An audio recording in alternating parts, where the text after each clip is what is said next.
শখের জিনিস বেশি একটা ভালো হয় না। আল্লাহরে কলিজায় গিয়ে লেগেছে। হ্যালো এভরিওয়ান, আসসালামু আলাইকুম। কি কলিজায় গিয়ে লেগেছে?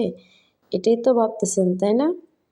ওই যে বললাম, শখের জিনিস বেশি একটা ভালো হয় না। শখ করে আমার মেয়েটার চুল রেখেছি আমি। ছোট বাচ্চাদের চুল আমার অনেক পছন্দ, কিন্তু বেশি বড় না, আবার বেশি ছোটও না। এখন যতটুকু আছে আমার মেয়ের চুলগুলো ঠিক ততটুকুই আমি পছন্দ করি।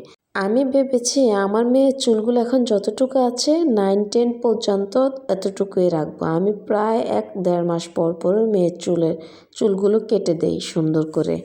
কিন্তু ওই যে দুঃখের বিষয়ে রাখতে পারলাম না। কেন রাখতে পারলাম না জানেন? মেয়ের চুলগুলো অনেক নষ্ট হয়ে যাচ্ছে। চুলগুলো দিন দিন ঝরে পড়ে যাচ্ছে। এই দেখে আমার ছোট বোনেরা আমাকে অনেক রাগারাগি করতেছে যে এত ছোট বাচ্চা এত তাড়াতাড়ি চুল রাখতে হবে না। কিন্তু চুল সম্পূর্ণ ফেলে দিতেও বলে না। বলতেছে ছোট করে সুন্দর করে কেটে আন। এখন তো আমি কাটতে কোথায় যাব খুবই কনফিউশনে পড়ে গেছি। আমার যেহেতু পার্লারে একবার চুলগুলো কেটেছি, পছন্দ হয় না, ভালো হয় নাই, তার জন্য আমি এখন সেলুনে নিয়ে আসছি। কারণ ছেলেদের চুল অনেক স্টাইলে সেলুনের লোকেরা কাটতে পারে, ওই হিসাবে আমি সেলুনে নিয়ে আসছি, এই যে কাটতেছে। আর আমি অনেক চিন্তায় ছিলাম। আমার মেয়ের চুলগুলো মেয়ে অনেক পছন্দ করতো। সবসময় যদি কেউ কেটে ফেলার কথা বলতো, চিল্লাপাল্লা করতো যে হ্যাঁ আমার আম্মু অনেক ক্লিপ কিনছে আমার জন্য, রাবার কিনছে, এগুলো আমি কোথায় পরবো, কোথায় লাগাবো?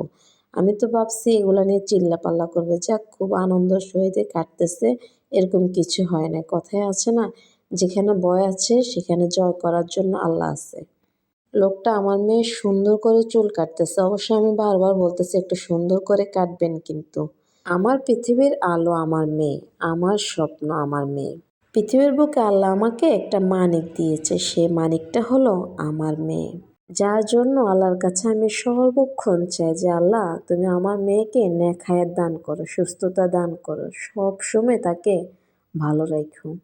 আমার মেয়েটা আমার পৃথিবীর আলো, এবং আমিও অনেক সময় অসুস্থ হলে সবসময় আল্লাহর কাছে চাই, আল্লাহ আমাকে আমার হায়াত দান করো, আমাকে বাঁচায় রাখো, যেন আমি আমার মেয়েকে আমি নিজে লালন পালন করতে পারি।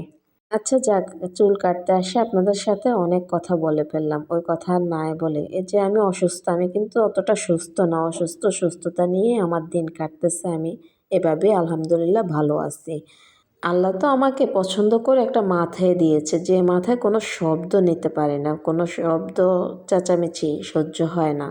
এটা সামান্য চুল কেটে নেব, আমি বসে আছি, লোকটা চুল কাটতেছে, আর এখানে যে গাড়ি ঘোড়াগুলো যাচ্ছে এইগুলোর শব্দ আমার মাথা ধরে গেছে।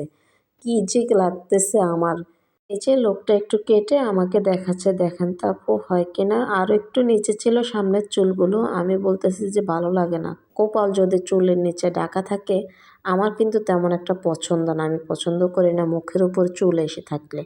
এখন কি করার, আমি এগুলো বারবার হাত দিয়ে ঘুরাচ্ছি আর দেখাচ্ছি, মানে এভাবে একটা ক্লিপ লাগিয়ে রাখবো হাত দিয়ে ঘুরে।